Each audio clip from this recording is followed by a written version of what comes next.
Всем доброй ночи. Ну вот и наступила осень раньше времени.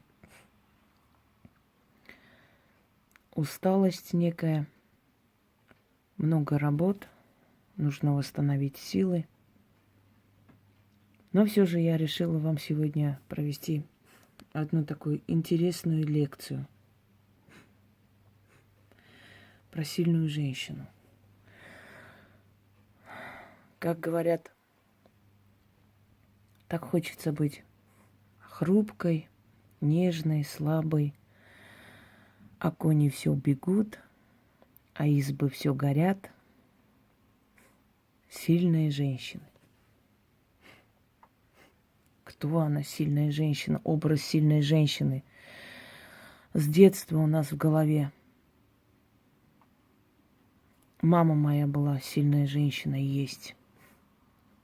Всю свою жизнь она была заучем школы, организовывала за всех, за все бралась, ночевала просто чуть ли не на работе, приходила поздно.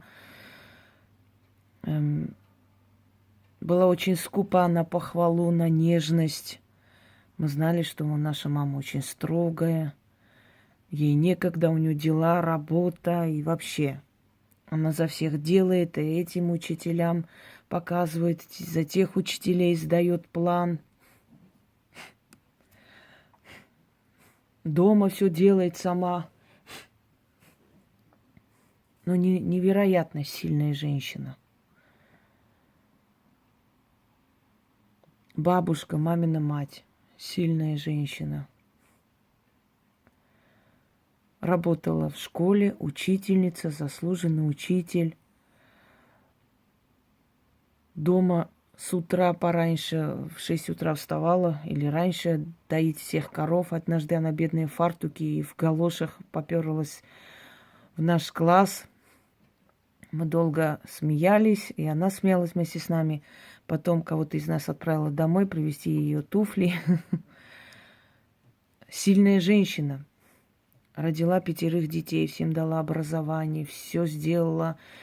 С дедом моим воевала, который, мягко выражаясь, он был хороший человек, добродушный, но был ленивый, лентяй, не хотел ничего делать. И вот я помню их войны, надо поехать сюда, надо делать это, надо делать то. Сильная женщина. Бабушка моя сильная женщина, отцова мать. У нас гектары земли, она с утра вставала, все это надо было делать. А я сама полью, я сама сделаю, я лучше знаю. Не трогайте ничего, это не трогайте, это не ваше. Этот виноград я обработаю сама, я сильная женщина. Отец мой, мягко говоря, не очень любил работать на земле, вечно под какими-то предлогами убегал куда-то, у него дела, что-то там важное. Вот в тот момент, когда надо было что-то полить или сделать, у него срочно возникали какие-то очень неотложные дела. И бабушка моя, значит, понося его, почем свет стоит, брала сама в руки это все и шла делать. А потом гордо говорила, что вот обработала все, сделала как положено. И вот эти все сильные женщины, бабушкина сестра, которая всю жизнь воевала с мужем, который там то одно делал не так, то это не так делал, другая женщина. В общем, все эти сильные женщины собирались воедино, садились пить кофе, угощали друг друга и вот с гордостью рассказывали о том, сколько им пришлось пройти. То свекровь была такая, вот за свекровь надо было ухаживать, потом свекр лег, родственники оставили, никто не помогал. Потом дом строили, дети маленькие. В общем, сильные женщины гордились тем, сколько они всего прошли, какие они сильные, как все это преодолели, какие молодцы. Я помню, что я была маленькая. Я однажды сказала своей маме, я говорю, мам, а почему вы никогда не рассказываете, что вы поехали на море отдыхать, что вы себе украшения купили? Вот такая мурашка уже соображала. Я говорю, а почему вы не гордитесь тем, что вот столько всего для вас сделали, вам купили, подарили? Вы гордитесь, что вы вот столько прошли, пережили, перетерпели. Она мне ничего не ответила. Я помню, когда уже мы были молодые девушки, как бы уже входили в этот период взросления, точно такие посиделки были дома, и вот эти рассказы уже моих теток, сильных женщин, сколько всего они перенесли, перетерпели. И вот как вот муж там одной пьянствовал, она была вынуждена с детьми там одна работать, потом как она его вытащила, привела в норму. В общем, дела такие, ну, космического масштаба. Дорогие друзья, я воспиталась в среде сильных женщин. Женщин, которые все на себя взваливали и тащили. И не имеет значения, какого менталитета были мужчины. Жители гор или равнин, поверьте мне, этот мир держится на женщинах. Но сильные ли это женщины были, которые воспитали во мне вот ту же самую силу? Я сама сделаю, я знаю, я сама поеду, я сама привезу, я сама эти сумки притащу, все нормально. Я знаю, я сама водить научусь, я сама за руль сяду, я сама поеду, я сама договорюсь, я сама куплю квартиру, я сама оформлением займусь, все сама, я сильная женщина. Никуда не денешься. Человек, который вырос среди этих женщин, на уровне генетическом, подсознательном впитывает это все. Хочет, не хочет, сопротивляется этому или нет, она будет точно такая же, как ее бабушки, тетки, как ее мать. И вот так вот продолжит династию сильных женщин. У меня нет дочери, у меня племянница. Я ее очень люблю и с малых лет растила, когда у меня сестра работала, она врач посменно. Я дала ей возможность работать. Тоже сильная женщина. Все тащит на себе. Сама себе жилье купила, причем не одно. Сама себе начальник, хозяйка и вообще. И вот я стараюсь своей племяннице все время объяснить и донести до нее, что в этой жизни есть не очень правильное понимание, восприятие сильных женщин. Вот, казалось бы, со стороны можно сказать, это сильная женщина, молодцы, все вот сильная женщина, я сама ремонт сделаю, я сама это сделаю, я сама проведу газ, я сама договорюсь с рабочими. Ты сиди дома, ты не можешь, ты не умеешь, иди. Ну там, Марусенька, кисенька, я пойду, я тогда своими делами займусь. Иди, ты в этих делах не шаришь, не понимаешь, иди. Взять на себя, взвалить ответственность, тащить все, за всех делать. Сыну надо купить квартиру, этому надо делать то, женить надо, свадьбу надо организовать, сюда надо поехать, это надо привезти, продукты купить, людей нанять. Я знаю, я лучше могу, вы сидите, я сама. Сильная женщина, я уже не баба, я мужик, да, я и баба, я и мужик, я и женщина, и бык, и все на свете. Мы все отдаем, а отдачи, как правило, не получают такие люди. Потому что все окружение понимают, что она все сама может, зачем ей лишний раз помогать. И в итоге эти женщины умирают рано или всю жизнь страдают от болезней, от недосказанности, от обиды. Потому что вначале им обидно, что им приходится все самим делать. Потом они к этому привыкают, что в самые тяжелые моменты жизни обычно никого нет рядом, и все трудности они проходят одни. А потом это все внутри, знаете, создает постепенно. Мы знаем, что в основном болезнь накапливается от недосказанных обид, от боли, душевной боли внутренней. Это приводит или к ранней смерти, или к раннему опустошению души. И вообще опустошению ни ранее, ни позже, оно нехорошо. А мы не сами ли загнали себя в эту клетку с силой? Дорогие друзья, когда мы все время взваливаем на себя и тащим, а уж тем более, если мы соглашаемся это сделать добровольно, то со временем мы замечаем, что мы не сильные женщины, а удобные женщины. Удобные женщины, которые легко используют со всех сторон. Со стороны подруг, друзей. Ой, ты сможешь, ты же знаешь, ты же сильная, ты же умеешь. Ну, поговори, пожалуйста, вот там на моей работе. Попроси, пожалуйста, объясни. Я не умею. Ты же можешь, ты же сильная. Я помню, когда у меня мама сказала, что-то там случилось в жизни сестры. И она говорит, вот ей надо вот это помочь. Момент слабости у нее был у сестры моей. Я говорю, мам, я перенесла такое не раз. И почему-то никто вокруг меня не ходил, меня не успокаивал. И она мне сказала эту фразу, которая врезалась мне в память. Может, она уже и забыла об этом, а я это помню. Но ты же сильная. Вот. Я поняла. Вот видите, как люди думают о нас со стороны. Она же сильная. Она перенесет. Она сильная, она сама повоюет со своими врагами. Не надо ей помогать. Она сильная, она сама создаст себе все. Зачем ей помогать? Со всех сторон.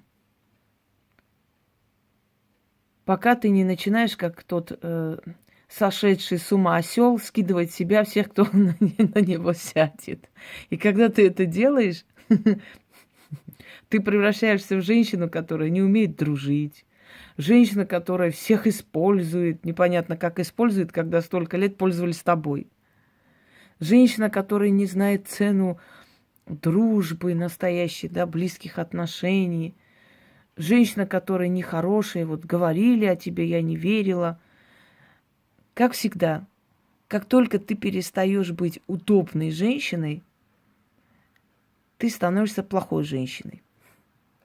То есть из хорошей женщины превращаешься в плохую. Мы так привыкли быть хорошими, нам так надо быть хорошими. Мы не хотим скандалить. Вот. Убираем эту площадку, да, рядом соседи там понаставят коляски, велосипеды, пофигу. В грязь, в слякоть. Ты выходишь, это грязище. Мы не хотим ни с кем ругаться. Мы просто уберем, ладно уж, как-нибудь, чтобы не ругаться. Дома у нас непонятная ситуация, да. Кто-то, например, пытается манипулировать, и ребенок может быть, и свекровь, кто угодно. Ладно, мы молча сделаем, не будем связываться. Считаю, что это тоже сила. Это проявление силы, терпимости. Как бы. Вот мы такие сильные женщины. Дорогие друзья, я хочу вам раскрыть одну такую интересную правду. Сильная женщина не та, которая за всех делает и все тащит на себе. Сильная женщина – это та, которая всех заставляет работать на себя. Вот это и есть сильная женщина, которая каждому дает свое задание. Мужу вот это надо делать, сыну вот то надо делать, снахе вот это надо будет делать.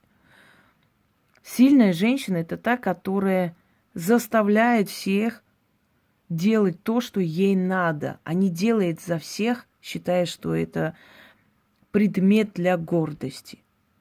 Сильная женщина не будет молча сносить упреки родственников, ухаживая за свекровью, которая в лежачем положении, еще и выслушивать сверху, что не так кормишь, не так меняешь, не то делаешь. Конечно, она не выкинет эту женщину на улицу, понятное дело, но она выкинет родственников, которые приходят, садятся ей на шею и начинают диктовать свои правила.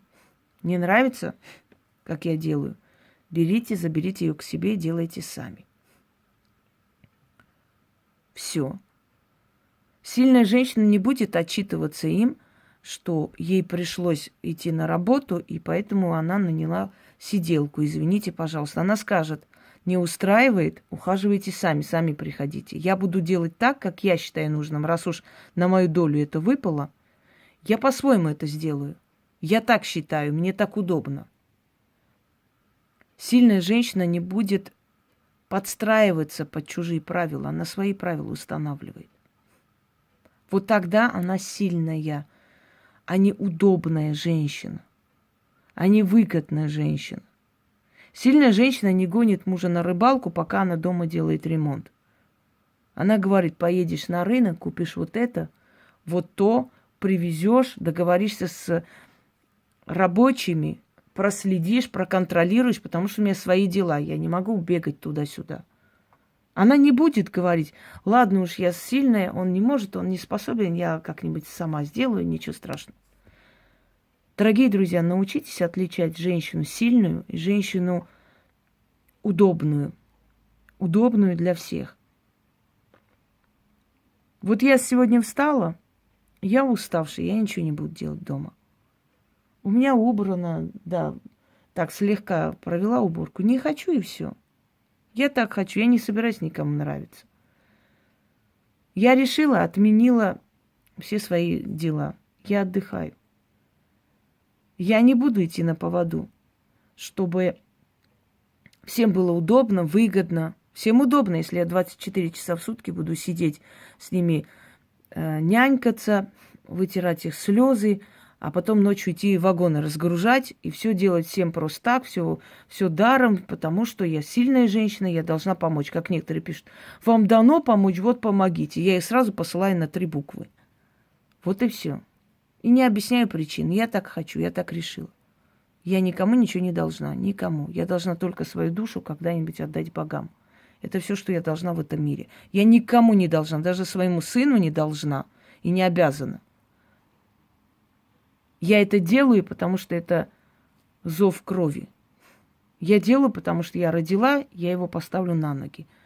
Но не должна я ему. И уж тем более абсолютно чужим людям, которые завтра не вспомнят мое имя и то, что я для них сделала. Я просто из сильной женщины начала превращаться в по-настоящему сильную женщину, понимаете? Не сильно выгодную женщину, а сильно самостоятельную женщину. Это правильно. Сила наша состоит в том, чтобы заставить всех работать на себя, а не наоборот. Сила наша состоит в том, чтобы позволить себе слабости. Не хочу встать с постели, плохо себя чувствую. Не буду сегодня готовить. Идите, кушайте, вон холодильник полно, что-нибудь найдите, что-нибудь, масло, хлеб, чай. Сами подготовьте там, то есть приготовьте яичницу, пожарьте. Я плохо себя чувствую. Не надо через силу себя заставлять вставать, делать, чтобы всем понравиться, чтобы не обиделись. Позвольте себе иногда быть слабой, иногда быть такой, какой вы хотите, капризы свои. Дорогие друзья, люди, которые вас по-настоящему любят, они подстроятся под вас сами. А люди, которые хотели от вас чего-то другого, они от вас отвалят. И жизнь станет совершенно другой. Может быть, вначале очень тяжело это делать, потому что мы привыкли, нас учили, нас воспитывали в рабском духе, всем угождать, всем делать. Делай хорошо, чтобы свекровь была довольна, делай хорошо, чтобы соседи ничего не говорили, чтобы у мужа было все хорошо. Конечно, нужно быть достойным человеком, нужно запомниться миру как хороший человек, как человек, который жил правильной жизнью. Но не надо быть удобным человеком, чтобы об тебя просто вытирали ноги. Я была очень хорошим человеком и очень хорошей снохой, пока однажды свою бывшую свекровь просто не выкинула из дома. Я помню такой случай. Я себе не могу, как бы сказать, объяснить, как это произошло, но меня достало это. Очень терпеливая, очень хорошая женщина, очень культурная, воспитанная, которая никогда не позволит повысить голос на взрослых людей, скажем так. Но в любом случае, когда мне эти лекции уже достали, я просто послала ее на 3 буквы. Открыла дверь, я говорю, давайте отсюда. У нее аж глаза расширились.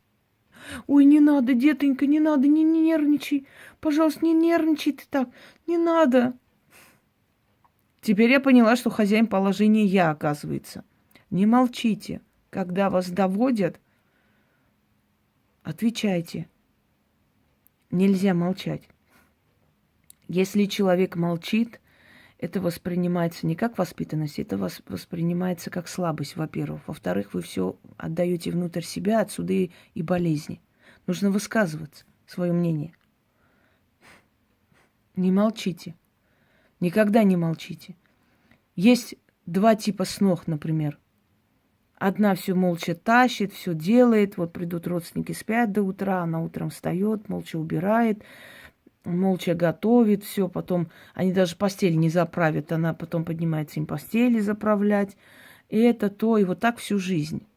И в итоге, если она вдруг захотела уйти там или уже высказала к концу жизни хоть негодование свое, сразу начинает: о, что ж мы, если мы бы такие были плохие, ты столько лет так молча с нами жила. Помните эти слова? Все время говорится. Если мы были такие нехорошие, что же ты раньше не говорила такого? Сразу мы что, резко плохие стали?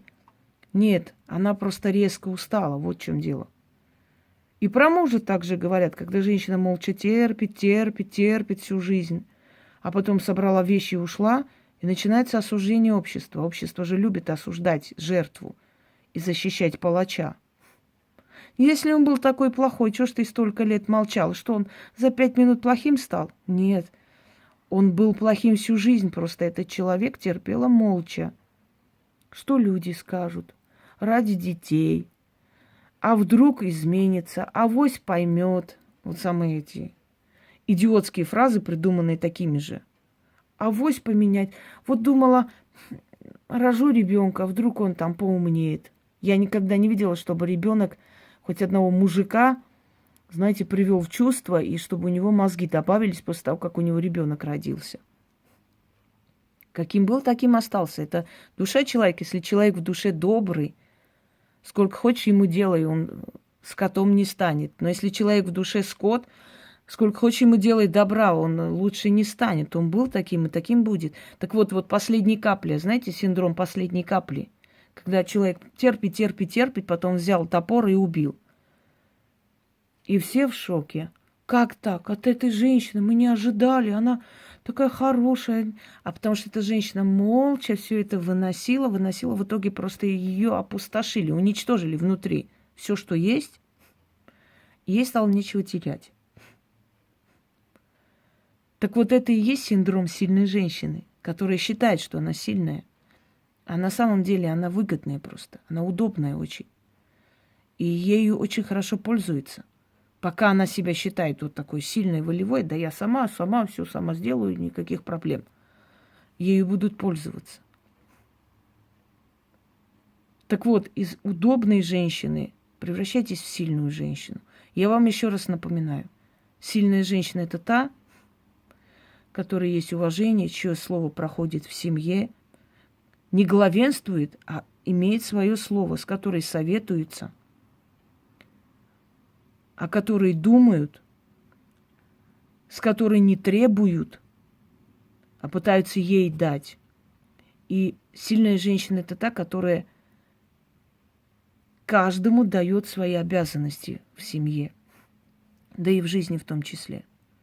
Моя мама, которая за всех делала работу в школе, этим ничего хорошего не заслужила. Были вечные конфликты, вечные нервотрепки, вечная зависть, скандалы.